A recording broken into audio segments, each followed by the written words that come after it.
Ikus dezagun gaurkoan monomioen arteko batuketak eta kenketak nola egiten diren. Monomioak antzekoak direnean, eragiketak ebaz ditzakegu eta emaitza antzeko monomio bat izango da.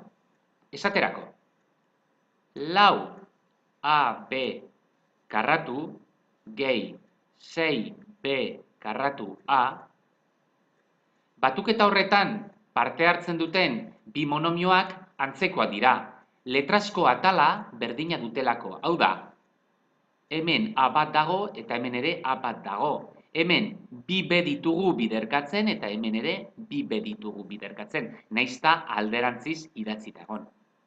Beraz, esan dugun moduan, emaitza antzeko monomio bat izango da. Letrasko atala berdina izango du. Eta koefizienten arteko batuketa egingo dugu. 4 gehi 6, 10. 10 AB karratu. Guazen beste adibide bat jartzera. Isa karratu, ken 4 isa karratu. Bi hauek ere, antzekoak dira, bi monomioiek. Letrasko atala isa karratu dute.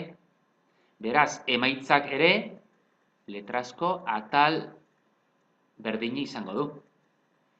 Koefizienteak, kasu honetan hemen bat eta hemen minus lau. Bat, ken lau, minus iru isa karratu.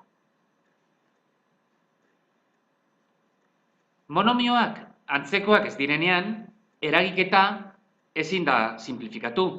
Alegia, bere horretan idatzita utzi behar dugu. Esaterako, lau isa gehi bi i egin nahi baldin badugu, monomioak ez dira antzekoak. Beraz, bere horretan utziko dugu. Ezin dugu simplifikatu. Beraz, dagoen bezala idatziko dugu.